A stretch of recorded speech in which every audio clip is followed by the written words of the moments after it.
วันนี้เนี่ยนะครับเราจะมาลงรายละเอียดลึกในเรื่องของแผนจ่ายผลตอบแทนเขาบอกว่าอยากเก่งต้องอยากสูงต้องเขย่งอยากเก่งต้องขยันอยากประสบความสำเร็จร่ำรวยมั่งคั่งที่ Success More ต้องบริษัทสินค้าหรือผลิตภัณฑ์ต้องแม่นยำส่วนแผนการตลาดนั้นสำคัญยิ่งกว่าสิ่งอื่นใดด้วยนะครับ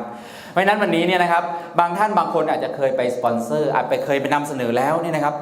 บริษัทพูดดีมากเลยสินค้าก็เป๊ะเป๊ะเป๊ะเป๊ะส่วนผสมจากตรงนั้นมาจากประเทศนั้นมาจากตรงนี้ลงมาปุ๊บเป็นผลิตภัณฑ์ดีๆของ Success More แต่ไปแป๊กตรงแผนการตลาดนะครับมีไหมมีผลนะฮะมีผลเพราะบางทีเราไปเจอเพื่อนๆเราเนี่ยอาจจะมีประสบการณ์อาจจะเคยทำธุรกิจนะครับธุรกิจแบบนี้มาก่อนหรือว่าธุรกิจเครือข่ายมาก่อนก็เคยทำแผนแบบนี้มาแผนอาจจะมีแผนคือแผนมันมีหลากหลายรูปแบบนะครับเป็นแบบ stair step บ้างนะครับแผนรอบตัวบ้างแผนแบบ trinary คือ3สายงานบ้างแบบ binary 2สายงานบ้างอย่างเงี้ยนะครับบางคนอาจจะมีประสบการณ์มาอยู่แล้วทีนี้พอเราเล่าแผน Success More เนี่ยเราเล่ายังไม่เก่งเราเล่ายังไม่ดีพอเขาบอกว่าแผนนี้จ่ายเยอะกว่าแล้วแผน Success More ดูเหมือนจ่ายน้อยกว่านะอย่างเงี้ยนะครับมันอาจจะแป๊กตอนท้ายก็ได้ทำให้การปิดการขายไม่สมบูรณ์แบบนะครับเพราะฉะนั้นวันนี้เนี่ยนะครับผมเองนะครับจะมาแบ่งปันเรื่องราวนะครับรายละเอียดเชิงลึกของแผนจ่ายผลตอบแทนของ Success More นะครับในการเข้ารอบเรียนรู้แต่ละรอบเนี่ยนะครับของเราเนี่ยเป็นผู้นำแล้วเป็นผู้นำแล้วนะครับเพราะนั้นเราต้องเรียนรู้แบบผู้นำเรียนรู้แบบผู้นำทำไงครับบางทีเราเรียนอาจจะฟังวิทยากรท่านนี้พูดรอบ2รอบ3รอบ4รอบหรือพูดทุกรอบเนี่ยเราก็รู้ว่าโอ้โหเดี๋ยววิทยากรพูดไปถึงตอนนี้เนี่ยท่านจะหายใจ3ทีแล้วพูดว่าเห็นไหมฮะบางคนอาจจะฟังถึงท่านนี้แต่เราเรียนรู้แบบผู้นำเนี่ยนะครับต้องเรียนแล้วสามารถเอาไปถ่ายทอดได้เอาไปสอนต่อได้นะครับไม่ว่าจะเป็นองค์กรของเรานะครับทีมงานของเราที่สำคัญที่สุดคือสามารถเอาไปสปอนเซอร์ในสถานการณ์จริงแล้วปิดการขายได้จริงนะครับมันถึงเรียกว่าเป็นการเรียนรู้แบบผู้นำนะครับโอเคนะฮะวันนี้นะครับแผน Success More จริงๆแล้วเนี่ยนะครับเวลาเราคุยกันจริงๆเนี่ยไม่ถึง5นาทีก็จบแล้วเพราะแผน Success More มันง่ายมากใครคิดว่าแผน Success More ง่ายบ้างยกมือหน่อยฮะแล้วใครบอกว่ายากบ้างขอมือนิดนึงไม่มีเลยเหรอครับหรือว่าง่ายง่ายบอกยากมีไหมง่ายกลายเป็นง่ายนะไม่เกี่ยวนะครับง่ายมากนะครับแต่วันนี้ทำยังไงก็ได้นะครับให้เราเข้าใจและสามารถเอา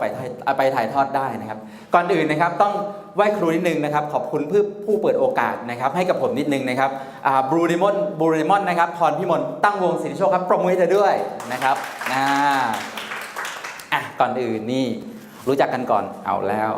นะครับผมเองนะครับอดีตเดิมเนี่ยนะครับเป็นพนักงานประจำรับเงินเดือนก่อนมาทำSuccess Moreนะฮะเป็นพนักงานประจำรับเงินเดือนสุดท้ายก่อนที่จะออกมาทำธุรกิจนี้นะครับ 5,500 บาท5,500 บาทสภาพของพนักงานประจำรับเงินเดือนก็ประมาณนี้นะฮะหน้าตาแบบนี้นะครับ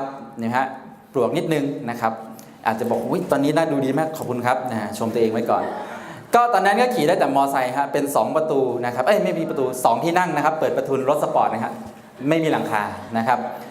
ระบบปรับอากาศมี3ระดับครับเวลาร้อนก็ร้อนมากนะครับฝนก็ฝนมากหนาวก็หนาวมากเช่นกันนะครับนี่สภาพห้องนอนนะครับก็ได้นอนได้แบบประมาณนี้นะครับแต่พอเมื่อได้รับโอกาส Success More ครับชีวิตเปลี่ยนไปนะครับตรงนี้เป็นระยะเวลาในการพิชิตตำแหน่งนะครับผมสมัคร Success More นะครับเมื่อกันยาปี56ครับกันยาปี56ในนี้นะครับในขณะที่สมัคร Success More ตอนปี56นั้นนะครับก็คิดว่าตัวเองเนี่ยเข้าใจแล้วก็เก่งและในธุรกิจนี้นะครับก็ออกไปทำเองหมดเลยแต่ทำไปทำมาก็ลุ่มๆดอนๆอยู่2เดือนนะฮะยังไม่ไปไหนมาไหนนะครับสุดท้ายต้องมามอบตัวกับอัพไลน์ครับบอกอัพไลน์นะครับอยากสำเร็จแล้วอยากจะมีรายได้แล้วอยากจะมีผลลัพธ์ในธุรกิจแล้วนะครับต้องทำยังไงนะครับเพราะเพื่อนๆที่สมัครมาพร้อมกันเนี่ยเขาแซงไปหมดแล้วบางคนเป็นบรอนซ์บางคนเป็นซิลเวอร์มีรายได้ประสบความสำเร็จกันหมดแล้วตัวเองยังไม่ไปไหนมาไหนอยู่2เดือนนะครับสุดท้ายอัพไลน์ทำไงครับไล่ให้มาเรียนรู้ครับเข้ามาเรียนรู้กับระบบแบบนี้นะครับผมก็มาเรียนรู้ครับพาตัวเองมาเรียนรู้ครับเดือนที่3ถึงเริ่มเป็นตำแหน่งแรกตำแหน่งบรอนซ์นะครับตอนนั้นคอมมิชชั่นครั้งแรกจาก Success More 1,161 บาทพอเป็นบรอนซ์ปุ๊บขยับขึ้นมาฮะเดือนที่3เป็น 12,000 กว่าบาทเห็นไหมครับเป็นบรอนซ์นะเดือนที่3นะในนี้มีใครเป็นบรอนซ์เร็วที่สุดบ้างมีไหม1 เดือนมีใครให้ต่ำกว่านี้ไหมครับ15 วันมีไหมครับ 7 วันมีไหมครับไม่มีเลยเหรอครับ16 วันใช่ไหมครับพี่นะฮะเดี๋ยวนี้นะครับเพื่อนๆเราเนี่ยพอสมัครปุ๊บนะครับเรียนรู้กับระบบแล้วทำกันจริงๆจังบางคนก็1 เดือนบางคน15 วันก็เป็นบอลบางคน1 เดือนเป็นโกแล้วฮะพวกเราพอเข้าใจตำแหน่งใช่ไหมครับรายได้โหขึ้นเร็วมากที่ Success More นะครับผมเองนะครับเป็นบอลในเดือนที่3เดือนที่4ก็เป็นตำแหน่งโกครับเดือนที่5เป็นตำแหน่งเพอครับจากรายได้10,000 กว่าบาทขึ้นมาเป็น 20,000 กว่าบาทครับขึ้นมาเป็น 60,000 กว่าบาทและเดือนที่10ก็เป็นตำแหน่งรูบี้นะครับรายได้ทะลุ 120,000 บาทเดือนที่12ครับเป็นตำแหน่งแซฟไฟร์นะครับครบคิว13ไดมอนด์ที่1และ14เป็นไดมอนด์ครบคิวเดือนนั้นที่รับไดมอนด์เนี่ย 460,000 บาทโอ้โหตื่นเต้นมากนะครับมันทำให้เราว่าโอ้โหยิ่งเชื่อมั่นในธุรกิจนี้เพราะเราทำแล้วเนี่ยนะครับเราได้ผลลัพธ์กับธุรกิจนี้จริงๆนะครับทุกวันนี้อยู่ในธุรกิจมา4 ปีก็มีครบนะครับปัจจัยพื้นฐานมีบ้านมีรถนะครับแล้วก็มีรายได้นะครับที่มาตลอดทุกเดือนนะครับก็เกิดทั้งหมดทั้งมวลนี้นะครับเกิดจากแผนธุรกิจเกิดจากการที่เราเข้าใจแผนธุรกิจนะครับของ Success More เพราะฉะนั้นวันนี้นะครับเราเนี่ยเพิ่งเข้ามาในธุรกิจนะครับถ้าเรายังไม่รู้สึกว่าเฮ้ยทำไมเราทำแล้วเรายังมีผลลัพธ์ในธุรกิจนี้น้อยมากยังมีรายได้น้อยมากแสดงว่าเรายังไม่เข้าใจแผนแค่นั้นเองนะครับและแผนธุรกิจนี้ไม่ยากครับมันเป็นเงื่อนไขที่เขาทำมาแค่6 ข้อถ้าเราทำผ่านทั้ง6 ข้อนะครับตามเงื่อนไขที่เขาจะจ่ายคอมมิชชั่นให้กับเรานะครับเราก็จะรับเต็มที่ครับเขาเรียกรับเต็มแม็กนะครับทั้ง6 ข้อ 6 ช่องทางของแผนรายได้นะครับเพราะงั้นเพื่อไม่ให้เป็นการเสียเวลาครับเข้าสู่เรื่องของแผนรายได้เลยแล้วกันนะครับโอเคแผนธุรกิจ Success More นะครับเราเริ่มต้นทำ3 ข้อรับรายได้ทั้งหมด6 ช่องทางนะครับ6 ช่องทางเริ่มต้นนะครับข้อที่1จากการที่เราเป็นเมมเบอร์ก่อนนะครับทำสมาชิกนั่นเองนะครับจากการเริ่มต้นด้วยเงิน300 บาทตอนผมเริ่มต้นผมก็เริ่มต้นด้วยเงิน300 บาทเหมือนกันแต่ตอนนี้นะครับเปลี่ยนเงิน100เป็นเงินล้านเรียบร้อยแล้วนะครับสมัคร300นะครับได้อะไรบ้างครับสิ่งที่พวกเราจะได้ก็คือที่1นะครับได้รับประกันนะครับคุ้มครองอุบัติเหตุในกรณีเสียชีวิตนะครับ100,000 บาทนะครับไม่ใช่ได้อุบัติเหตุนะครับได้ประกันนะครับคุ้มครองอุบัติเหตุทีนี้เริ่มต้นตรงนี้มีเพื่อนๆเราเคยถามไหมครับแล้วว่าแล้วบริษัทประกันเป็นของใครแล้วใครเป็นโบรกเกอร์มีคนถามไหมเวลาเราไปคุยแล้วมีผู้มุ่งหวังเราถามไหมครับอันนี้เวลาเราตอบก็คือ Success More เป็นโบรกเกอร์เองนะครับเพราะอะไรครับเพราะ Success More เนี่ยตอนนี้เปิดไปแล้ว5 ประเทศเห็นไหมฮะเพราะนั้นเวลามีเพื่อนสมาชิกเราเพื่อนนักธุรกิจเราที่อยู่ต่างประเทศเนี่ยเวลาเขามีสวัสดีครับเชิญเลยครับพี่เวลามีปัญหาตัวนี้นะครับเกิดอุบัติเหตุเสียชีวิตในต่างประเทศเนี่ยนะครับบริษัทในประกันในประเทศไทยเนี่ยนะครับเขาคุ้มครองเฉพาะในประเทศอย่างเดียวเพราะนั้น Success More เลยต้องเป็นโบรกเกอร์เองนะครับเวลาจ่ายค่าสินไหมตรงนี้ Success More ก็จ่ายได้นะครับเพราะฉะนั้นตัวนี้ไม่ต้องให้ความสำคัญมากนะครับอย่าไปสนใจมากนะครับเพราะว่าคนทำไม่ได้ใช้คนใช้ไม่ได้ทำครับอันที่2นะครับเราได้คู่มือธุรกิจแล้วก็แคตตาล็อกครับนะครับอันที่3นะครับวารสารนะครับ6 ฉบับต่อปีนะครับ Success Magazine นะครับอันที่4ครับซื้อสินค้าในราคาพิเศษนะครับอันที่5รับแอปพลิเคชัน Success More ด้วยนะครับตอนนี้นะครับเป็นยุค Marketing นะครับ 4.0 การตลาดแบบ 4.0 Success More เราก็ทำดิจิตอลมาร์เก็ตติ้งนะครับการตลาดแบบออนไลน์ระบบออนไลน์ต่างๆมาสนับสนุนให้กับพวกเราด้วยนะครับที่เป็นนักธุรกิจนะครับสำคัญที่สุดคือสิ่งที่เราได้ ID ธุรกิจหรือว่ารหัสสมาชิกของ Success More เป็นแบบ one code one word หมายความว่ายังไงครับ one code one word เราสมัครถูกต้องครับพี่สมัครที่ไหนก็ได้นะครับสมัครที่ไหนก็ได้เราสามารถขยายธุรกิจได้ทุกที่ที่มีสาขาของ Success More ที่ไปเปิดแล้วนะครับโอเคไหมฮะเพราะนั้นรหัสธุรกิจของเราสำคัญมากนะครับเมื่อกี้นะครับเริ่มต้นสเต็ปที่1ไปแล้วต่อไปสเต็ปที่2ครับพอเราเป็นเมมเบอร์เป็นสมาชิกแล้วเนี่ยนะครับสเต็ปที่2ของเราก็คือเลือกไซต์ธุรกิจเลือกไซต์ธุรกิจประเภทการเข้าร่วมธุรกิจเนี่ยนะครับของเรามี2คุณสมบัติธุรกิจเริ่มต้นนะครับตำแหน่งแรกเขาเรียกว่าซูเปอร์ไวเซอร์ครับเวลาเราสมัครเราได้รหัสธุรกิจมาซื้อสะสมหรือซื้อทีเดียวก็ได้ในรหัสที่เราได้ให้ครบ750 PV แค่นั้นเองสินค้า Success More จะมีคะแนนอยู่นะครับเวลาเราได้รหัสธุรกิจมาแล้วเนี่ยนะครับเราซื้อสะสมหรือซื้อทีเดียวก็ได้ให้ครบ750 คะแนนเราก็จะเป็นคุณสมบัติตำแหน่งซูเปอร์ไวเซอร์นะครับถ้าคิดเป็นเงินก็แค่ 3,000 บาท ไซส์เล็กนะทีนี้มีอีกไซส์หนึ่งเนี่ยไซส์ใหญ่นะครับเรียกคุณสมบัติตรงนี้ว่า Executive นะครับ Executive ก็ซื้อสะสมนะครับหรือซื้อทีเดียวก็ได้นะครับให้คะแนนครบ 3,000 PV ในรหัสเราแค่นั้นเองถ้าคิดเป็นเงินนะครับแค่ 12,000 บาทตรงนี้เนี่ยซื้อทีเดียวหรือสะสมก็ได้เขาให้เวลาถึง60วันนะครับตั้ง60วันเลยนะอย่างนี้นะครับอันนี้คือสเต็ปที่2นะครับเพราะนั้นเหมาะสำหรับครับคนที่กำลังเรียนจบใหม่ๆเห็นไหมซักเซนมอลให้โอกาสนะครับคนที่มีทุนน้อยนะครับเรียนจบใหม่กำลังเริ่มงานกำลังสร้างเนื้อสร้างตัวนะครับยังมีเงินทุนไม่มากนะครับ300กับ 3,000 บาทก็สามารถเริ่มต้นกับธุรกิจ Success More ได้แล้วนะครับอันนี้สเต็ปที่3ครับพอเราเริ่มมีรายได้นะครับเริ่มมีคอมมิชชั่นกับ Success More แล้วเนี่ยนะครับเราต้องรักษาสิทธิ์รักษาคุณสมบัติเพื่อรับรายได้กับ Success More เนี่ยนะครับเดือนละ250คะแนน250คะแนนนะครับ250 PV ต่อเดือนถ้าคิดเป็นเงินนะครับก็แค่ประมาณ 1,000 บาทแค่นั้นเอง1,000 บาทแค่นั้นเองนะครับทีนี้พอทำ3ข้อเสร็จปุ๊บรับรายได้ทั้งหมด6ช่องทางรายได้ช่องทางที่1ครับเป็นกำไรจากการขายปลีกอันนี้เหมาะสำหรับคนที่ถนัดคนที่ถนัดเรื่องของการขายเนี่ยนะครับเขาก็จะมีส่วนต่างกำไรให้ 20-30% นะครับยกตัวอย่างนะครับเมื่อกี้จำได้ไหมครับเวลาเราสมัครเราได้ซื้อสินค้าในราคาพิเศษใช่ไหมครับสินค้า Success More เนี่ยนะครับมีกลยุทธ์หลายรูปแบบนะครับหลายกลยุทธ์หลายรูปแบบหลายลักษณะเหมือนกันแต่หนึ่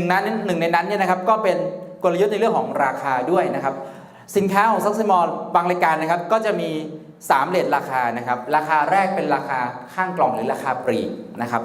ราคาที่2คือราคาสมาชิก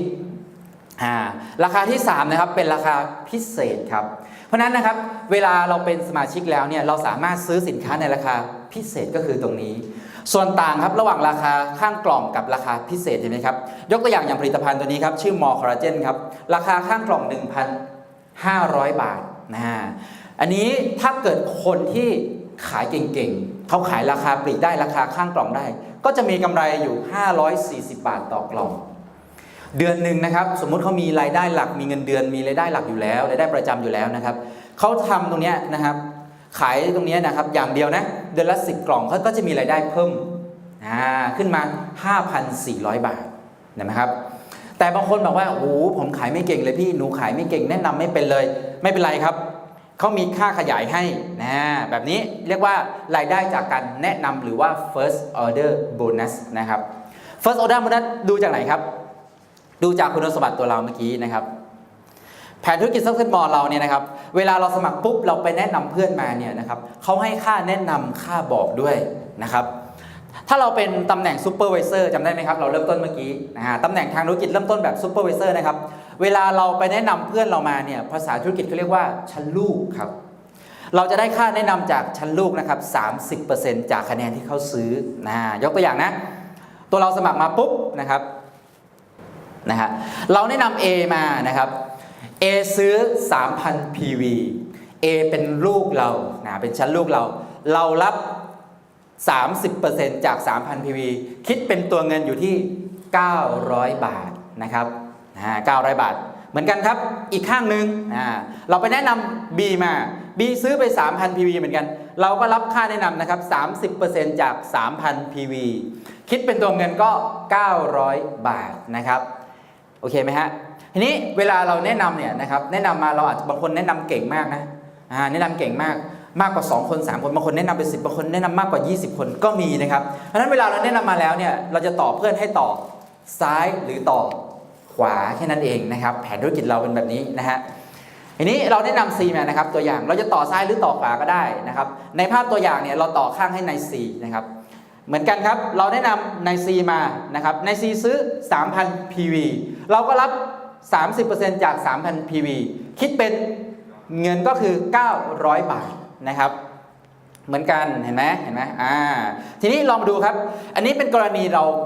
เริ่มต้นคุณสมบัติแบบซูเปอร์วิเซอร์แต่ถ้าเราเป็น X นะครับ Executive เนี่ยนะครับตัวนี้นะสมัคร300ปุ๊บเป็น 3,000 PV เลยนะครับเราจะได้ค่าแนะนำค่าบอกเนี่ย2ชั้นจากอะไรครับจากชั้นหลานด้วยก็คือเราแนะนำชั้นลูกมาแล้วเวลาชั้นลูกเราไปแนะนำต่อเรียกว่าชั้นหลาน นะครับดูนะดูตัวอย่างนะเห็นไหมเมื่อกี้เราแนะนำ A มาเรารับ 30% จากคะแนนที่ A ซื้อไปแล้วนะ A ซื้อ 3,000 PV เรารับ900 บาทรับไปแล้วนะครับอันนี้ A ไปแนะนำเพื่อนมาต่อนะแนะนำ A1 มา A1 ก็ซื้อไป 3,000 PV เหมือนกันนะครับเราอาจจะรู้จักหรือไม่รู้จักก็ตามเรารับด้วยครับ 10% จากคะแนนที่ A1 ซื้อคิดเป็นเงินก็อยู่ที่300 บาทเห็นไหมฮะโอ้นี่คือข้อดีนะครับแผนธุรกิจดูจากภาพนี้เลยนะไม่เป็นไรนะ A แนะนำ A2 มานะครับ A2 ซื้อ 3,000 PV เหมือนกันเรารู้จักหรือไม่รู้จักก็ตามครับเราเป็น X นะคุณสมบัติ Executive นะครับเราก็รับ 10% ก็คือ300 บาทเช่นกันนะครับทีนี้เมื่อกี้เราแนะนำ C มาใน C ไปแนะนำใน C1 แล้วก็ใน C2 ครับ C1 กับ C2 ก็ซื้อคนละ 3,000 PV เหมือนกันเราก็รับด้วยนะครับ 10% จาก 3,000 PV เป็นเงินนะครับคนละ300 บาทเห็นไหมครับนี่คือข้อดีของแผนธุรกิจเพราะนั้นนะครับซุปกับ X มันต่างกันตรงนี้ในข้อของค่าแนะนำข้อที่2นะครับเพราะนั้นเป็นตำแหน่ง X ดีที่สุดนะครับเพราะนั้นเวลาเรานำเสนอนะครับเราต้องเคลียร์คัดกับผู้มุ่งหวังของเราให้ได้นะครับว่าเอาแล้วเป็น X กับเป็นซุปมันต่างกันยังไงเห็นไหมครับถ้าเป็นซุปได้ค่าแนะนำแค่1ชั้นเดียวคือชั้นลูกแต่ถ้าเป็น X ได้ค่าแนะนำถึง2ชั้นได้ชั้นลูกด้วย 30% ได้ชั้นหลานเพิ่มมาอีก 10% รวมแล้วเป็น 40% เห็นไหมครับเพราะนั้นเราต้องชี้ข้อแตกต่างตรงนี้ได้ข้อนี้เคลียร์ไหมครับเคลียร์เนาะ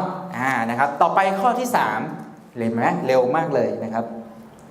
ข้อที่3เขาเรียกว่าเป็นโบนัสปั้นดาวนะครับภาษาอังกฤษคือ Star Maker Bonus นะครับดีไงฮะลองไปดูนะผมจะอธิบายให้การที่เราจะได้รับค่าปั้นดาวเนี่ยเราต้องทำตัวเองให้เป็นดาวก่อนนะครับทำตัวเองให้เป็นดาวก่อนโดยที่1สมัครมาปุ๊บทำคุณสมบัติตำแหน่งซุปหรือ X ก็ได้แต่ว่าเวลาเป็น X คือคุณสมบัติตำแหน่งที่ดีที่สุดใช่ไหมครับเพราะนั้นเราสมัครมาปุ๊บเราเป็น X เลย 3,000 นะครับแนะนำเพื่อนอยู่ข้างซ้าย1คนนะครับให้เขาเป็น 3,000 เหมือนกันข้างขวานะครับอีก1คนก็เป็น 3,000 เหมือนกันถ้าแบบนี้เราจะมีคุณสมบัติเป็นสตาร์หรือว่าเป็นดาวนะครับเป็นดาวแล้วนะเราจะได้ค่าปั้นดาวก็ต่อเมื่อลงมาช่วยให้คนที่เราแนะนำมานะครับหรือนาย A เนี่ยนะฮะให้ทำคุณสมบัติปั้นดาวเหมือนกับเรานะครับตัวอย่างนะครับนี่ A มี A1 นะครับเป็น 3,000 เหมือนกันนะครับแล้วก็มี A2 เป็น 3,000 เหมือนกันแบบนี้ A ถือว่าเป็นสตาร์หรือว่าเป็นดาวนะครับเราก็ได้ค่าปั้นดาวจาก A ครับ Success Mall ก็จ่ายค่าปั้นดาวให้ 1,800 บาทนะครับเหมือนกันครับข้างซ้ายครับนาย B เรามีนาย B B ก็ไม่มี B1 นะครับ B1 เป็น 3,000 PV นะครับแล้วก็มี B2 B2 ก็เป็น 3,000 PV แบบนี้ B ถือว่าเป็นดาวหรือว่าเป็นสตาร์ใช่ไหมครับซักเซนมอลก็ให้ค่าปั้นดาวกับเรา 1,800 บาทจาก B ครับนะครับโอเคไหมฮะทีนี้ลงรายละเอียดนิดนึงว่าดาวเนี่ยมันมีอยู่2แบบมีดาว X ดาว X นี่เป็นดาวโยกเราไม่ใช่นะครับสตาร์ Executive นะครับสาย Executive ก็คือตัวอย่างนะครับคนที่เราแนะนำมาหรือลูกเราเนี่ยนะครับเขาเป็น X หมดเลย X หมายความว่าเขาเป็น 3,000 PV นะครับคนที่เขาแนะนำมาก็เป็น 3,000 นะครับซ้ายเป็น 3,000 ขวาเป็น 3,000 แบบนี้เรียก Star X Star X บริษัทจะให้ค่าปั้นดาวตรงนี้ 1,800 บาทแล้วมันมีดาวอีกแบบหนึ่งเขาเรียกดาวซุปสตาร์ซุปแบบนี้สตาร์ซุปคือนะครับคนที่เราแนะนำมาแล้วเขาไปแนะนำซ้ายแนะนำขวาตัวเขาเป็น X นะครับอีกคนหนึ่งเป็น X แต่อีกคนหนึ่งของเขาเนี่ยนะครับเป็นซุปเป็นซุปแบบนี้เรียกสตาร์ซุปสตาร์ซุปแบบนี้บริษัทให้เราก่อนเท่าไหร่ฮะ400 บาทก่อนนะครับซักเซนมอลให้จ่ายก่อนนะ400 บาทแล้วถ้าเกิดว่าเขาสะสมขึ้นมานะครับระยะเวลานะครับอัปเกรดจากซูเปอร์ไวเซอร์นะครับมาเป็น X เป็นสีส้มเหมือนกันหมดเลยไหมครับตรงกลางเป็น X ซ้ายเป็น X ขวาเป็น X แบบนี้นะครับอัปเกรดขึ้นมาเรารับเพิ่มจากเดิมเท่าไหร่ครับ800 บาทนะครับจ่ายก่อนหน้าไป400นะครับพออัพตัวเองนะครับจากซูเปอร์ X จ่ายเพิ่มมาอีก800 บาทนะครับรวมแล้วเป็นเท่าไหร่ครับ 1,200 บาทนะครับ1,200 บาทนะฮะเขายังใจดีเขาให้เราด้วยนะ ราะฉะนั้นข้อนี้จำง่ายๆสตาร์ซุปกับสตาร์เอ็กต่างกันตรงไหนครับสตาร์เอ็กจำง่ายๆว่า3จุดนี้ต้องเหมือนกันถ้าเป็นสีส้มก็สีส้มเหมือนกันถ้าเราจำแบบ PV ก็คือ 3,000 PV พร้อมกันแค่นั้นเองนี่คือความต่างนะครับส่วนสตาร์ซุปก็คือ3จุดนี้นะครับจุดไหนจุดหนึ่งไม่เป็นสีส้มหรือไม่ถึง 3,000 คะแนนจุดไหนจุดหนึ่งแค่นั้นเองนี่คือจำง่ายๆแต่สามารถอัปเกรดได้นะครับอัปเกรดได้นะครับโอเคไหมฮะข้อนี้เคลียร์ไหมครับเคลียร์นะทีนี้ไปกันต่อข้อที่4ข้อที่4โอเคไหมเคลียร์ไหมครับเคลียร์นะคือข้อดีนะครับข้อดียังไงฮะมันเป็นการปิดจุดบอดดูนะครับปกติแล้วเนี่ยแผนไบนารีไบคือ2ใช่ไหมครับคือมีซ้ายกับมีขวาแค่นั้นเองเวลาเราทำเนี่ยนะครับบางคนก็สมัครมานะฮะแล้วมีข้างหนึ่งเนี่ยเห็นไหมโตไปข้างหนึ่งแล้วทีนี้ถ้าเป็นแผนรูปแบบเดิมไบนารีแบบเดิมเนี่ยนะครับเขามีข้างหนึ่งเขาก็ไปทำแค่ข้างเดียวทำเพิ่มแค่ข้างเดียวอย่างเงี้ยฮะแบบเนี้ยจุดบอลเขานะครับข้างนี้เขาก็จะไม่มีคนแนะนำเลยไม่มีคนเนี่ยก็ทำข้างนี้ข้างเดียวเลยนะฮะเห็นไหมแต่ละคนก็ทำข้างเดียวแล้วก็คาดหวังว่าข้างบนเนี่ยเขาจะมาต่อให้อีกข้างหนึ่งส่วนใหญ่จะเป็นแบบนี้ถ้าคนไม่เข้าใจหรือบางคนก็เลยคิดว่ามีกินแรงกันหรือเปล่าวะหรือว่าอย่างเงี้ยนะฮะจริงๆแล้วนะครับในกลยุทธ์แผนข้อที่ปั้นดาวนะครับข้อที่3ของ Success More เนี่ยออกแบบมาเพื่อปิดจุดบอดตรงนี้นะครับให้แต่ละคนแต่ละท่านถ้าทุกคนเนี่ยนะครับทำสตาร์กันเหมือนทำสตาร์นะครับปั้นดาวเหมือนกันเนี่ยนะครับแต่ละคนก็จะโยนซ้ายโยนขวาเกิดความมั่นคงในแผนมากขึ้นนะครับลองดูไหมฮะเห็นไหมครับแต่ละคนก็ทำนะฮะมันจะได้ช่วยกันอัตโนมัติไงครับเพราะฉะนั้นคนนี้ไม่ต้องรออัพไลน์แล้วไม่ต้องรอคนนี้แล้วนะครับถ้าอัพไลน์ช่วยมาลงมานี้ปุ๊บเขาก็ทำด้วยนะครับอย่างนี้ฮะแต่ละคนก็ช่วยกันต่อช่วยกันโยนเขาก็ต้องโยนเองอย่างนี้ครับเห็นไหมฮะก็จะเกิดโครงสร้างซ้ายและโครงสร้างขวาร่วมกันมันก็ทำให้องค์กรเรามั่นคงขึ้นนะครับเพราะนั้นข้อนี้ถือว่าเป็นกลยุทธ์ของแผนการตลาด Success More ได้เลยนะครับโอเคต่อไปข้อที่4นะครับข้อที่4เป็นแผนนะครับเกิดจากการขยายองค์กรหรือ Cycle Bonus นะครับแผนข้อนี้นะครับเกิดจากการที่เราแนะนำด้วยนะครับอัพไลน์ของเรานะครับแนะนำแล้วต่อลงมาด้วยและเกิดจากทีมงานของเราแนะนำแล้วก็ต่อลงไปด้วยนะครับเกิดจากนะครับของคนอยู่3กลุ่มคนอยู่3กลุ่มอย่างที่บอกเมื่อกี้นะครับกลุ่มแรกเกิดจากการที่เราแนะนำเองเราสมัครปุ๊บเราแนะนำเพื่อนมาสมัครต่อซ้ายต่อขวานะครับเห็นไหมฮะนี่ผมมีตัวอย่างให้ดูเห็นไหมครับนี่แนะนำ A มาต่อซ้ายต่อขวาเราก็มีทีมงานมีซ้ายมีขวานะครับทีนี้คนกลุ่มที่2ที่จะช่วยเราต่อนะครับในการขยายองค์กรเนี่ยนะครับก็จะมีอัพไลน์เราที่อยู่ข้างบนเราด้วยเพราะแต่ละคนก็มีซ้ายมีขวาเต็มแล้วนี่ครับต่อไม่ได้แล้วก็ต้องต่อลงไปข้างล่างแล้วนะครับบังคับต่อเลยนะนี่แผนขนาด Success More แบบนี้เลยนะครับอัพไลน์นะครับเห็นไหมอัพไลน์อยู่ข้างบนพอเขามีซ้ายมีขวาแล้วเนี่ยนะครับเขาต้องโยนมาต่อลงข้างล่างแล้วต่อข้างล่างจะไปไหนครับก็ต่อเราลงไปได้ไงครับนี่นะฮะเกิดจากอัพไลน์โยนมาอย่างนี้ฮะช่วยกันนะครับช่วยกันนี่กลุ่มที่3นะครับคือกลุ่มของดาวไลน์คือทีมงานที่อยู่ใต้ตัวเราเขาก็ไปแนะนำซ้ายแนะนำขวาเหมือนกันนะครับต่อเราไปเรื่อยๆก็เกิดเป็นองค์กรแบบนี้แหละฮะเห็นไหมครับนี่คือข้อดีของแผน Success More นะครับนี่นะฮะทำให้เรามีโครงสร้างมีองค์กรแต่ในการคำนวณคอมมิชชั่นหรือว่ารายได้นะครับเขาไม่ได้ดูนะครับว่าใครเป็นคนแนะนำใครมาดูจากคะแนนเป็นหลักคะแนนที่เกิดขึ้นเป็นหลักทีมซ้ายก็รวมของทีมซ้ายทั้งหมดเลยส่วนทีมขวาก็รวมของทีมขวาทั้งหมดเลยข้างไหนที่รวมได้คะแนนน้อยนะครับเรียกว่าทีมอ่อนส่วนข้างไหนที่รวมกันแล้วเนี่ยได้คะแนนมากเรียกว่าทีมแข็งนะครับทีมแข็งนะครับแผนรายได้ข้อนี้เนี่ยนะครับเราต้องมี2ข้างนะครับเราถึงจะรับโบนัสข้อนี้เห็นไหมทีมซ้ายเนี่ยนะครับทีมอ่อนเนี่ยนะครับเขาจะคำนวณคะแนนนะครับต่อคู่หรือว่าต่อไซเคิลเนี่ยนะครับ 1,500 PV ส่วนข้างที่มีคะแนนมากเนี่ยนะครับเขาจะเอามาคำนวณนะครับครั้งละ 2,250 PV นะครับจับคู่แบบนี้นะครับจับคู่แบบนี้นะถ้าเกิดโครงสร้างแบบนี้นะครับเรียกว่า1คู่หรือว่า1ไซเคิลนะครับ1คู่หรือว่า1ไซเคิลนะครับทีนี้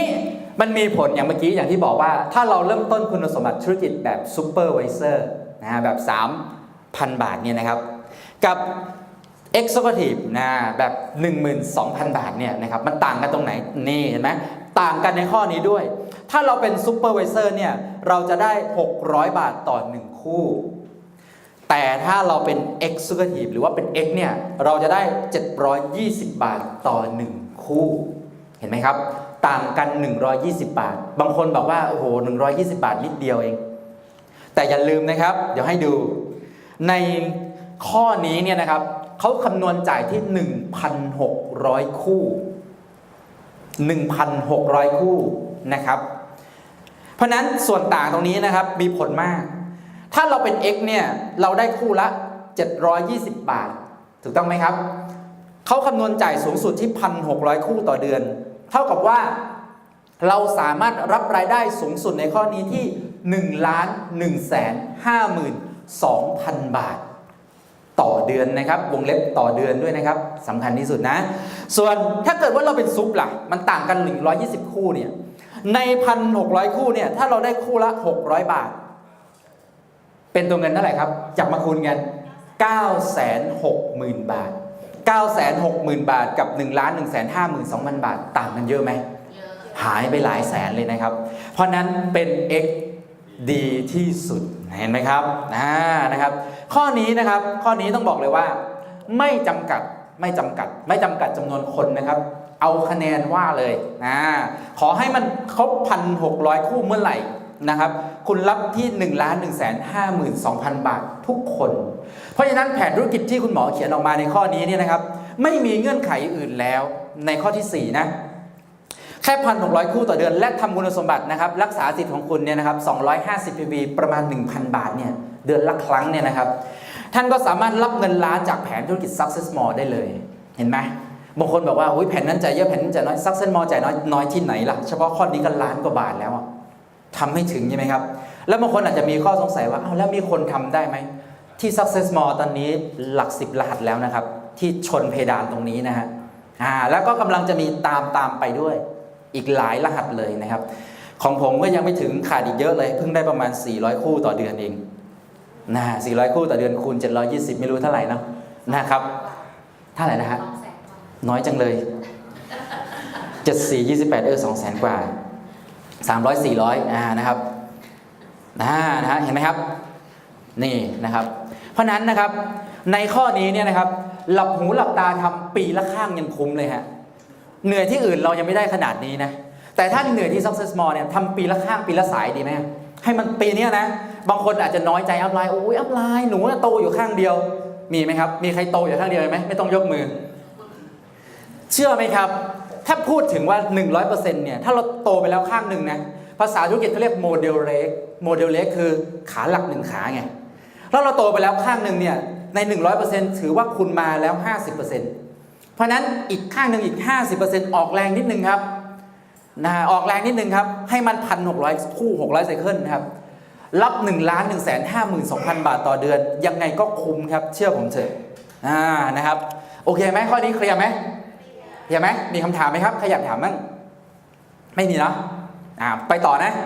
บางคนแล้วแต่ละคนก็รับเงินล้านหมดเลยแล้วบางคนบอกว่าใน Success More มีคนที่มีรายได้เดือนละ2 ล้านเดือนละ3 ล้านแล้วเขาได้มาจากไหนมีคำถามไหมครับมีเพื่อนเขาถามไหม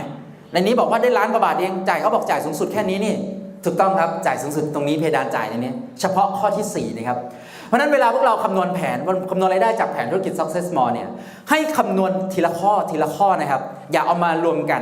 เห็นไหมฮะบางทีคะแนน1คะแนนบางทีคะแนน1ก้อนเนี่ยนะครับ1ก้อนเขาเอาไปคำนวณซ้ำให้อีกนะครับอาจจะ 2-3 รอบคิดซ้ำให้อีกนะฮะเพราะนั้นนะครับเวลาเราคิดคอมมิชชั่นเนี่ยคำนวณเองเนี่ยนะครับให้แยกนะครับคำนวณทีละข้อนะครับเอาเงื่อนไข6ข้อไปจับครับถ้าเราผ่านเงื่อนไขข้อไหนนะครับเราก็รับคอมมิชชั่นตามข้อนั้นแหละแค่นั้นเองนะฮะโอเคไหมเมื่อกี้อย่างที่บอกว่ารายได้ในข้อที่4เพดานมันอยู่ที่ 1,152,000 บาททุกคนทีนี้บางคนมีรายได้2 ล้านบางคนมีรายได้3 ล้านต่อเดือนเนี่ยมันมาจากไหนมาจากข้อที่5นะครับภาษาธุรกิจเรียก matching bonus นะครับตามนี้เขาจะเขียนว่ารายได้จากลิขสิทธิ์การสร้างผู้นำเกิดจากการที่เราไปแนะนำมาคือข้อที่2นะฮะเราไปแนะนำเรียกว่าลูกใช่ไหมครับลูกไปแนะนำต่อเรียกว่าหลานไปแนะนำต่อเป็นชั้นเหลนนะฮะ 3 ชั้นนะครับข้อนี้เขาคำนวณจ่าย3ชั้นเดี๋ยวดูตัวอย่างดูตัวอย่างมาผมให้ดูสมมติตัวเรานะตัวเราแนะนำใน1มาใน1ในภาษาอังกฤษเรียกว่าชั้นลูกนะครับใน1เนี่ยมีรายได้จากข้อจับคู่หรือไซเคิลโบนัสเท่าไหร่ก็ตามจำได้ไหมไซเคิลโบนัสคือข้อเมื่อกี้ที่พูดมาเมื่อกี้เขาได้เท่าไหร่ก็ตามที่เป็นเงินออกมาแล้วเป็นบาทออกมาแล้วนะครับเรารับด้วย 20% ของรายได้เขางงไหมเหมือน120นะครับนี่ตัวอย่างนะเราได้นำใน1มาใน1เป็นชั้นลูกของเราใน1มีรายได้จากข้อจับคู่ 100,000 บาทเรารับ 20% นะครับ 20% จาก 100,000 บาทเท่ากับรายได้อยู่ที่ 20,000 บาทเป็นเงินแล้ว 20,000 บาท120ไหมล่ะแบบนี้ไม่ใช่ออกเงินกู้นะ Success More เป็นคนจ่ายนะครับไม่ได้ไปหักจากใน1หรือลูกเรานะครับต่อไปครับถ้าใน1ไปได้นำ C มา C ก็ถือว่าเป็นชั้นหลานของเราเป็นชั้นที่2ชั้นหลานของเราเหมือนกันครับ C มีรายได้จากข้อจับคู่หรือไซเคิลโบนัสเท่าไหร่ก็ตามเรารับด้วย 20% ถ้าใน C รับ 100,000 บาทเราก็รับ 20,000 บาท Success More ก็ให้เรา 20,000 บาทจากใน C นะครับทีนี้ถ้าใน C ไปแนะนำต่อฮะใน C ไปแนะนำต่อแนะนำนายดีครับนายดีเข้ามาเป็นชั้นเหลนของเราชั้นเหลนเนี่ยนะครับจ่ายน้อยหน่อยนิดนึงนะฮะเมื่อกี้จ่ายเยอะละ20แล้วนะครับเขาให้ชั้นที่3ในชั้นเหลนเนี่ย 10% จากรายได้ของนายดีด็อกของนายดีไซเคิลโบนัสหรือจับคู่ดีมีรายได้ข้อที่4เมื่อกี้เท่าไหร่ก็ตามเราจะรู้จักหรือไม่รู้จักนายดีก็ตามเรารับด้วย 10% จาก 100,000 เป็นเงินอยู่ที่ 10,000 บาทเห็นไหมฮะจ่ายเยอะนะครับที่แซงกันก็อย่างนี้นะครับเพราะนั้นเรามาดูครับถ้าเกิดว่าลูกกับหลานเราเนี่ยเขามีรายได้สูงสุดในข้อที่4เมื่อกี้ที่ 1,152,000 บาทต่อคนนะครับเรารับ 20% จาก 1,152,000 บาทเนี่ยนะครับคิดเป็นเงินอยู่ที่ 230,000 กับ 400 บาทต่อคนที่มันแซงกันก็แซงกันตรงนี้แหละนะครับส่วนในชั้นเหลนเนี่ยชั้นที่3นี่นะครับถ้าเกิดเขาเต็มแม็กรับเต็มแม็กที่ 1,152,000 บาทต่อเดือนเนี่ยนะครับเรารับ 10% Success More ให้เรา 10% เป็นตัวเงินอยู่ที่ 115,200 บาทต่อคนนะครับวงเล็บต่อคนเพราะอะไรครับเพราะบางทีลูกเราคนเดียวเนี่ยนะครับเขามีหลาน5คนบางคนก็มี10คนมีเหลน10คนมีเหลน20คนก็มีเยอะมากที่มันแซงกันเพราะว่าแซงกันตรงนี้แหละครับเพราะนั้น Success More นะครับออกแบบแผนธุรกิจมาให้เราช่วยกันยิ่งเราช่วยคนช่วยทีมงานในองค์กรของเราให้ประสบความสำเร็จให้มีผลลัพธ์ในธุรกิจนะครับมากเท่าไหร่นะครับมีความสำเร็จมากเท่าไหร่คุณก็ยิ่งประสบความสำเร็จที่เพิ่มมากขึ้นเท่านั้นนี่คือแผนธุรกิจที่ Success More ออกแบบมาให้นะครับไม่ใช่แผนแบบเดิมๆที่รวยกระจุกกันอยู่ข้างบนลดส่วนข้างล่างนี่จนกระจายกันอยู่นะเหมือนเดิมนะฮะเป็นอย่างนั้นนะครับแต่แผน Success More เป็นแผนแบบนี้ยิ่งคุณช่วยคนข้างล่างเท่าไหร่นะครับคุณก็ยิ่งประสบความสำเร็จเพิ่มมากขึ้นเท่านั้นนะครับต่อไปข้อที่6นะครับสายเข้าพระเอกช่วยไปกดไว้ให้หน่อยครับนะฮะทีนี้นิดนึงครับMatching Bonus พวกเราปกติแล้วพวกเรามี Fam iShare ใช่ไหมครับFam iShare แล้วพวกเราเคยดูตารางนี้ไหมครับแล้วงงกับตารางนี้บ้างไหมครับว่ามันดูยังไงอะไรยังไงดูเป็นกันนะฮะดูเป็นใช่ไหมครับนะครับไม่เพราะฉะนั้นเราในนี้เรามีเพื่อนใหม่ด้วยเดี๋ยวผมจะอธิบายนะครับถือโอกาสอธิบายให้กับเพื่อนใหม่ไปด้วยนะครับในตารางนี้นะครับอย่างที่บอกเมื่อกี้เวลาเราแนะนำมาเนี่ยนะครับลูกหลานเหลนนี่คือ Matching Bonus นะครับดูตามคุณสมบัติตำแหน่งด้วยนะครับเมื่อกี้ Supervisor กับ Executive เนี่ยเป็นคุณสมบัติตำแหน่งทางธุรกิจแต่มันจะมีตำแหน่งเกียรติยศที่พ่วงมาในเรื่องของรายได้นะครับตำแหน่งเกียรติยศเนี่ยเริ่มต้นตั้งแต่ตำแหน่ง Bronze นะครับคือตำแหน่งแรกนะครับตำแหน่งที่2คือ Silver นะครับตำแหน่งที่3ตำแหน่ง Gold นะครับ Platinum Pearl Ruby Sapphire Emerald นะครับDiamond Blue Diamond Black Diamond เดี๋ยวเล่าขึ้นไปเดี๋ยวพูดขึ้นไปถึง15ตำแหน่งเรามาดูตำแหน่งแรกกันก่อนนะครับตำแหน่งคุณสมบัติทางธุรกิจ Supervisor กับ Executive เมื่อกี้นะครับเห็นไหมฮะเขาจะมีช่องตารางวางไปถึงตรงนี้ปุ๊บ G1 แล้วมี 10% มันคืออะไรมันคืออะไรนะครับมันเป็น matching ครับหรือว่าลิขสิทธิ์จากผู้นำ จากการที่เราไปแนะนำลูกไปแนะนำหลานมานะครับแผน Success More เนี่ยโตข้างเดียวก็มีรายได้นะครับรายได้จากข้อ matching นี่แหละฮะบางคนบอกว่าพี่สมัคร300แล้วเป็นซุป 3,000 เนี่ยพี่จะมีรายได้ไหมนะฮะบางคนแนะนำมาคนเดียวแต่ลูกกับหลานไปมีซ้ายมีขวามีไซเคิลโบนัสเกิดขึ้นเขาเป็นแค่ซูเปอร์ไวเซอร์อย่างเดียวยังไม่มีอีกข้างหนึ่งเลยนะฮะเขาได้แมทชิ่งอย่างเงี้ยฮะรับค่าลิขสิทธิ์ตรงนี้ 10% ไปตลอดชีพนะครับถ้าลูกเขาเนี่ยมีรายได้จากข้อไซเคิลแมทชิ่ง 100,000 บาทเขารับด้วย 10% คือ 10,000 บาทนะฮะเห็นไหมครับโตข้างเดียวก็ได้ตังค์นะครับเดี๋ยวผมอธิบายในมันมีสไลด์ให้นะครับถ้าเป็นบรอนซ์เป็นไงครับเป็นบรอนซ์ได้ค่าลิขสิทธิ์เพิ่มนะครับจาก 10% เป็น 15% นะฮะเจเนอเรชันที่ 1 คือชั้นลูกอย่างเดียวนะครับถ้าเป็นซิลเวอร์ครับเป็นซิลเวอร์ได้ 20% นะฮะจากชั้นลูกนะครับแมทชิ่งนะครับถ้าเป็นโกลล่ะครับได้ชั้นลูก 20% ได้ชั้นหลานเพิ่มมาอีก 10% รวมเป็น 2 ชั้นถ้าชั้นเหลนถ้าเป็นแพลทินัมครับได้ชั้นลูก 20% ได้ชั้นหลาน 15% แล้วได้ชั้นเหลนเพิ่มมาอีก 5% เป็น 3 ชั้นทีนี้ตำแหน่งที่มันรับเต็มแม็กตรงนี้นะครับรับค่าลิขสิทธิ์จากการสร้างวัฒนธรรมหรือแมทชิ่งนะครับครบทุกเจเนอเรชันนะครับคือตำแหน่งเพลครับตำแหน่งเพลเนี่ยนะครับรับแมทชิ่ง 20% จากชั้นลูก 20% จากชั้นหลานและ 10% จากชั้นเหลนรวมแล้วเป็น 50% นะครับเห็นไหมฮะเป็นตำแหน่งเพลนะครับถึงจะรับแมทชิ่งครบทุกเจเนอเรชันนะครับทุกชั้นนะครับลูกหลานเหลนนะครับยาวไปเลยนะฮะยาวไปนี่ข้อดีเดี๋ยวผมให้ดูนะครับยกตัวอย่างนะครับอธิบายเพิ่มเติมจากตัวเราเมื่อกี้ถ้าสมมติตัวเราสมัครเข้ามา300เนี่ยนะครับและทำคุณสมบัติแค่เป็นตำแหน่งซูเปอร์ไวเซอร์อย่างเดียวแล้วเราก็ไม่แนะนำใครเลยนะฮะแนะนำได้แต่ A มาคนเดียวเนี่ย A เนี่ยเป็นคนแบบเชื่อเครดิตเรามากเป็นเพื่อนสนิทนะครับมิตรสหายกันมาตั้งนานมากนะครับแนะนำ A ได้คนเดียวนะครับทีนี้ A เนี่ยเขาเข้าใจธุรกิจนะครับเขาไปขยายธุรกิจนะครับไปมีซ้ายมีขวานะฮะตรงนี้สามเหลี่ยมนี่คือยกตัวอย่างให้เขามีโครงสร้างองค์กรธุรกิจเนี่ยฮะมีรายได้จากไซเคิลโบนัสแล้วนี่นะครับ A มีรายได้จากไซเคิลโบนัส 100,000 บาทเราเป็นแค่ซูเปอร์ไวเซอร์อย่างเดียวหรือว่าเป็น X อย่างเดียวเนี่ยนะครับเราก็ยังรับด้วย 10% นะฮะ 10% ของรายได้ใน A นะครับ 10% นะครับจาก 100,000 บาทของรายได้ A เท่ากับ 10,000 บาทเห็นไหมซื้อรักษาสิทธิ์รักษายอดแค่ 1,000 บาทกำไรเท่าไหร่ครับ 9,000 บาททำไรได้ยุคนี้สมัยนี้นะครับแต่อย่าลืมนะครับถ้าเกิดว่าเราเห็นว่าโอ้โหถ้าเป็น X เป็นซุปเป็น X เราได้ 10% จากรายได้ของลูกเราคือใน A เนี่ย 100,000 บาทเราได้ 10,000เราจะไม่อยากได้เพิ่มมากขึ้นเลยเหรอครับถ้าเราอยากได้เพิ่มมากขึ้นครับพยายามเพิ่มความสำเร็จเพิ่มคุณสมบัติตำแหน่งให้กับตัวเองจากซุปจาก X ขยับขึ้นเป็นบรอนซ์ให้ได้ครับเมื่อเราเป็นบรอนซ์แล้วทำไงฮะเราก็มีรายได้ที่เพิ่มมากขึ้นเวลาเป็นบรอนซ์ทำไงครับเราก็ต้องทำข้างอีกข้างหนึ่งเพิ่มต้องมีซ้ายต้องมีขวานะฮะเป็นบรอนซ์เนี่ยนะครับ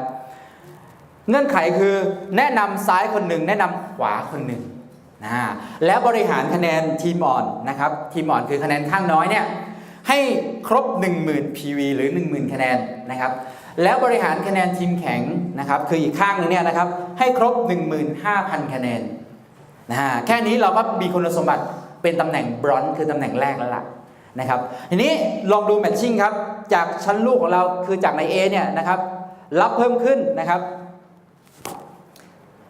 15% จากเมื่อกี้ได้ 10% ได้เพิ่มมาอีก 5% ในชั้นลูก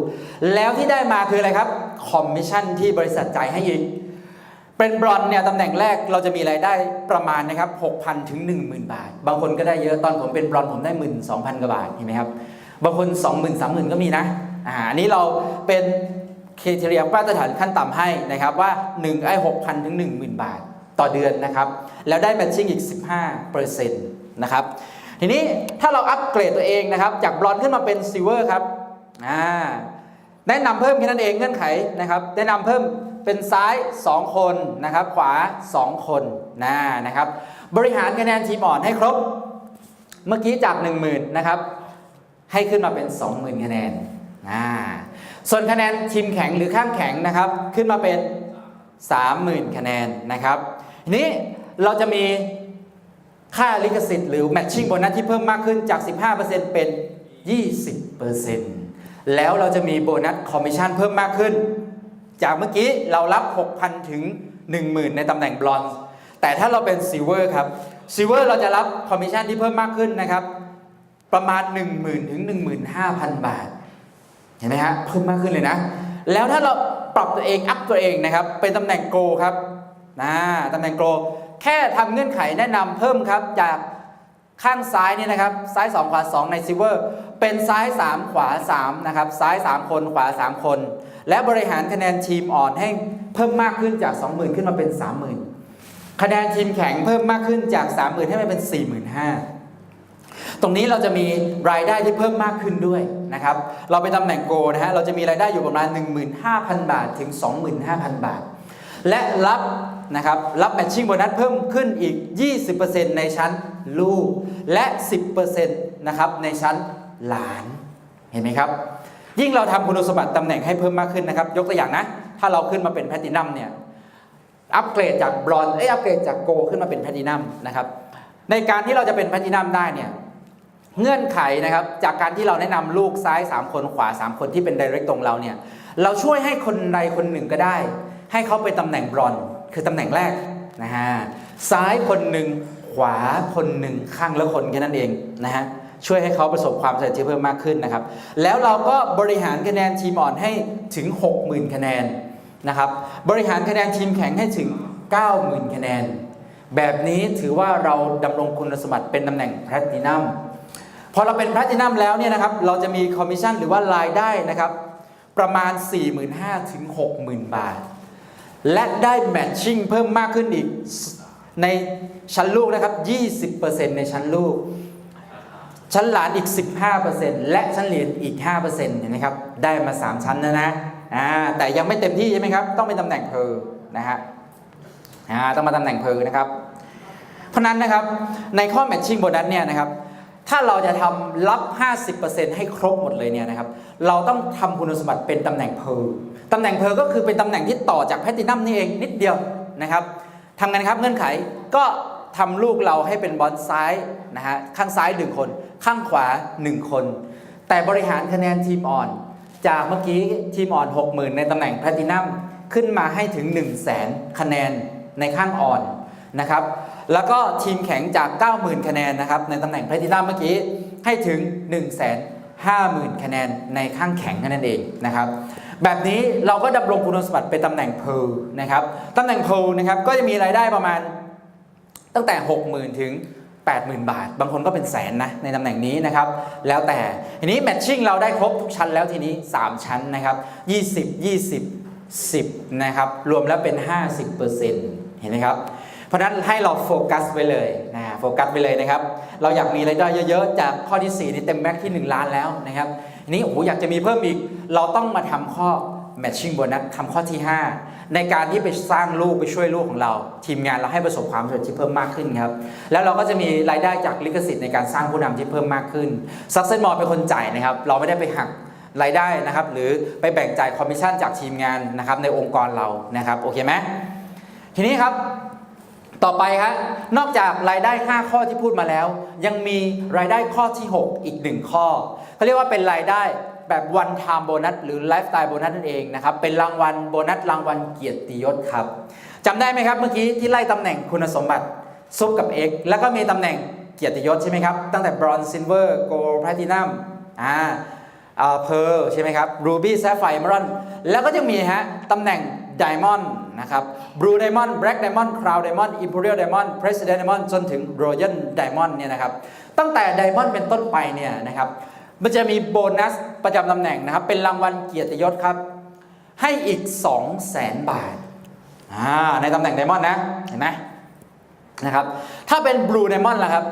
blue diamond นะครับรับone time bonus นะครับหรือว่ารางวัลเกียรติยศเนี่ยนะครับ 300,000 บาทเป็น black diamond รับ 600,000 เป็น crown diamond รับ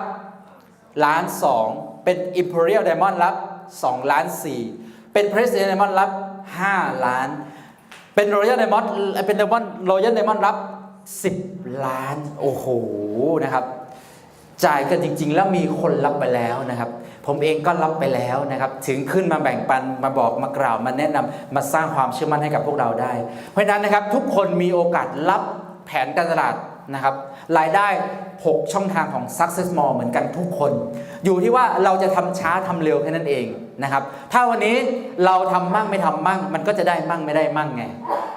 นะครับเพราะฉะนั้นถ้าเราอยากได้ทุกข้อเราก็ต้องขยันเราต้องมุ่งมั่นนะครับทุ่มเทกับมันนิดนึงนะครับโอเคไหมฮะ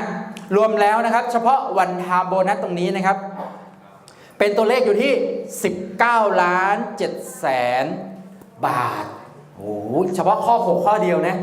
ไม่รวมกับ5ข้อที่พูดมาแล้วนะครับเพราะฉะนั้นใน Success More เลยมีคนที่มีรายได้โอ้โหต่อเดือนนี่เยอะแยะมากมายเลยนะครับนะครับทีนี้นะครับนิดนึงเมื่อกี้ในตารางนะครับบางคนบอกว่าเป็นไดมอนด์เนี่ยมันยากไหมพี่มีคำถามไหมไม่ยากแล้วครับให้เราสร้างนะครับเราสร้างทีมงานข้างล่างเนี่ยช่วยทีมงานของเราเนี่ยให้มีขยับเข็มขยับตำแหน่งขึ้นนั่นเองนะครับเพราะฉะนั้นคะแนนบางคนบอกโอ้โหเยอะมากเลยดูคะแนนแล้วเนี่ยคะแนนทีมอ่อนตั้ง 400,000 คะแนนคะแนนทีมแข็งตั้ง 600,000 คะแนนโอ้โหมันเยอะมากแล้วเงื่อนไขคือทำอะไรฮะ 1P ต่อ 1P คือลูกของเรานะครับลูกของเราที่เราแนะนำมาซ้ายนะครับแนะนำมาขวาเมื่อกี้จำได้ไหมครับช่วยให้เขาเป็นแพลตินัมให้ได้ครับแพลตินัมซ้าย1รหัสนะฮะขวา1รหัสนะครับแค่นี้นะครับและบริหารทีมอ่อนให้ครบ 400,000 คะแนนนะครับทีมแข่งให้ครบ 600,000 คะแนนแบบนี้เราก็จะดำรงคุณสมบัติเป็นตำแหน่งไดมอนด์แล้วนะครับทีนี้นิดนึงครับเงื่อนไขเขาจะเขียนว่าไดมอนด์อีลิทเห็นไหมฮะไดมอนด์อีลิทตรงนี้นะครับในการที่เราจะรับโบนัสตรงนี้เนี่ยนะครับถ้าเราเป็นตำแหน่งไดมอนด์ครั้งแรกเนี่ยเขาเรียกว่านับ Q1 นะเรียกว่านับเป็น Q1 ขึ้น1ครั้งนับ Q1 นะครับขึ้น2ครั้งนับ Q2 Q2 ก็เรียกเป็นไดมอนด์ครบ Q นะไดมอนด์ครบ Q แบบนี้รับเข็มเขาจะมีเข็มเกียรติยศให้นะครับส่วนวันไทม์โบนัสตรงนี้ถ้าเราจะรับตรงนี้นะครับ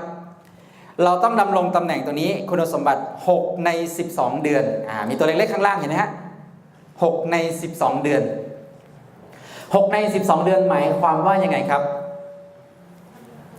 ต้องมีเป็นตำแหน่งเนี้ย6 ครั้งดำรงคุณสมบัติตำแหน่งไดมอนด์เนี้ย6 ครั้งใน12 เดือนถูกต้องครับไม่จำเป็นต้องติดกันนะครับไม่จำเป็นต้องติดกันนะครับโอเคไหมสมมติเดือนนี้เราเป็นไดมอนด์เดือนหน้าคะแนนหายไป1 PV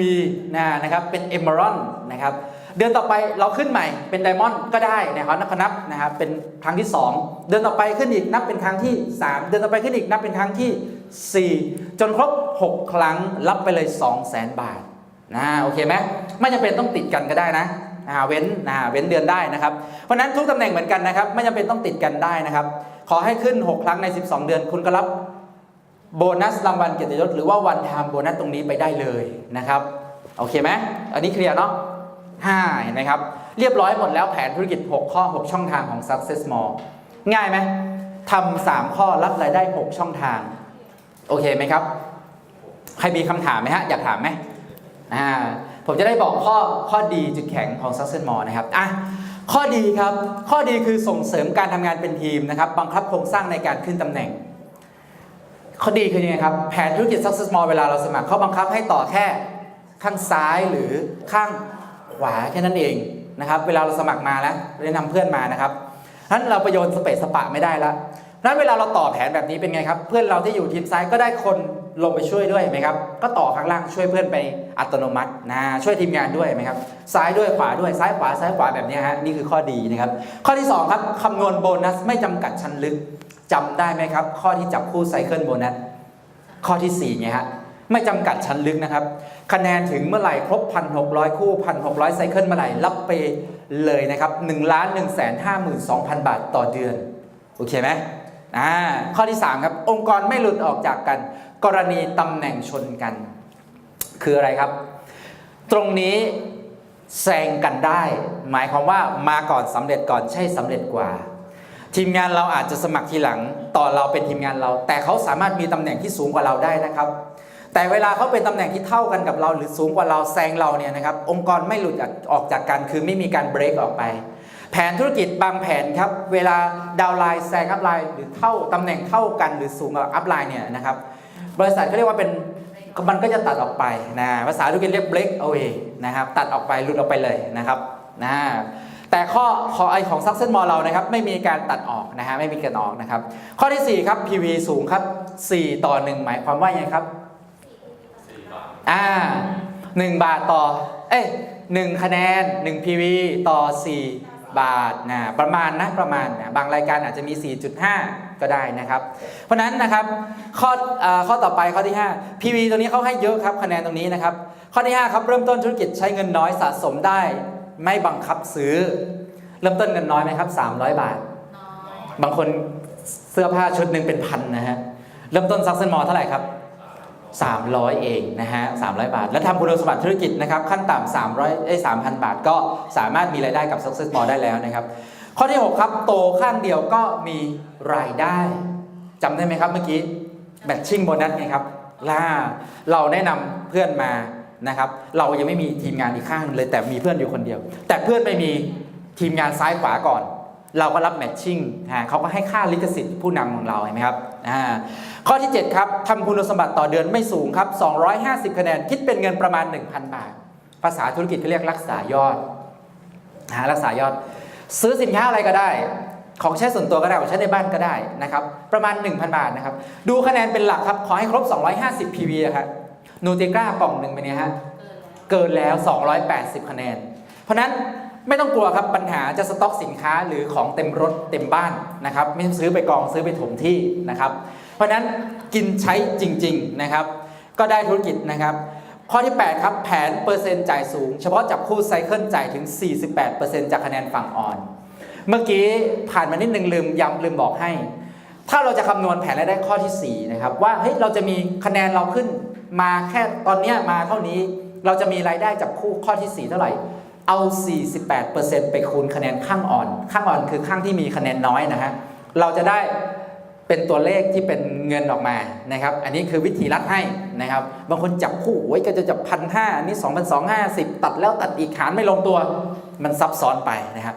เอาคะแนนข้างอ่อนไปคูณ 48% แค่นี้ก็จะได้คำตอบละเท่ากันนะครับโอเคข้อที่9ครับแผนเน้นความมั่นคงระยะยาวถ้าเราสังเกตดีๆครับยิ่งช่วยยิ่งได้อย่างบอกเมื่อกี้เรายิ่งช่วยทีมงานที่อยู่ข้างล่างเราให้ประสบความสำเร็จให้มีผลลัพธ์ธุรกิจที่เพิ่มมากขึ้นให้มีรายได้เพิ่มมากขึ้นคุณภาพชีวิตเขาเปลี่ยนไปคุณภาพชีวิตเขาดีขึ้นเราเองก็ประสบความสำเร็จที่เพิ่มมากขึ้นเช่นกันเพราะนั้นมันเป็นวินวินบิสเนสครับดาวไลน์ทีมงานเรามีรายได้เขาอยู่ได้เราก็อยู่ได้เห็นไหมครับโอเคไหมเคลียร์ไหมครับนี่9ข้อคือจุดเด่นจุดแข็งของแผนธุรกิจ Success More ครับเพราะฉะนั้นครับวันนี้อย่างหนึ่งครับอยากจะบอกพวกเราว่าคนที่เข้ามาในธุรกิจนี้ระยะเวลาหนึ่งแล้วบางคนอาจจะ1 เดือนบางคนอาจจะ3 เดือนแล้วบางคนอาจจะ6 เดือนแล้วนะครับอย่าเพิ่งท้อนะครับอย่าเพิ่งท้ออย่าเพิ่งสิ้นหวังบางทีบางครั้งเราอาจจะยังไม่เข้าใจทั้งหมดนะครับธุรกิจนี้มันมีแค่รู้กับไม่รู้แค่นั้นเองถ้าวันนี้เรารู้เราเข้าใจธุรกิจเราทำเป็นนะครับเราก็จะมีรายได้กับธุรกิจนี้ถ้าเรารู้เราเข้าใจเราทำเป็นแล้วยิ่งสอนให้ทีมงานหรือองค์กรเราเนี่ยเขารู้เขาเข้าใจเขามีรายได้นะครับยิ่งประสบความสำเร็จมากขึ้นและมากขึ้นเท่านั้นเองนะครับเพราะนั้นครับทิ้งท้ายนิดนึงครับว่าทำไม่ได้เนี่ยมันอยู่ที่วิธีคิดแต่วันนี้ถ้าเราทำไม่เป็นเนี่ยมันอยู่ที่วิธีการที่นี่มันมีวิธีการเขาสอนให้แต่วิธีคิดเนี่ยเราต้องคิดให้ได้ก่อนว่าเราเองก็เป็นคนหนึ่งที่ประสบความสำเร็จได้เพราะนั้นนะครับอย่าเพิ่งไปตัดพ้ออย่าเพิ่งดูถูกตัวเองบางคนนะครับเพื่อนดูถูกกี่ครั้งก็ไม่เท่ากับเราดูถูกตัวเองเพื่อนบอกว่าเราทำไม่ได้ทำไม่สำเร็จนะครับแต่ถ้าเราบอกว่าเราทำได้เราสำเร็จเราก็สามารถสำเร็จได้ในธุรกิจนี้เชื่อผมนะครับวันนี้ผมเองเป็นคนหนึ่งเป็นหลักฐานหนึ่งเป็นผลลัพธ์หนึ่งในธุรกิจนี้ที่มาขึ้นมาแบ่งปันนะครับตอกย้ำให้กับพวกเรานะครับว่าธุรกิจนี้มันทำได้จ่ายจริงและแผนธุรกิจนี้มันสุดยอดมากๆนะครับถ้าพวกเราเข้าใจและพวกเราทำเป็นนะครับทำแบบมืออาชีพครับพวกเราสำเร็จได้กันทุกคนแน่นอนนะครับท้ายนี้ผมเองทำได้ผมก็เชื่อว่าพวกเราทุกคนก็ทำได้เช่นกันนะครับขอให้ท่านนะครับประสบความสำเร็จนะครับเป็นเศรษฐีดูดีมั่งคั่งร่ำรวยที่ Success More ทุกคนสวัสดีครับ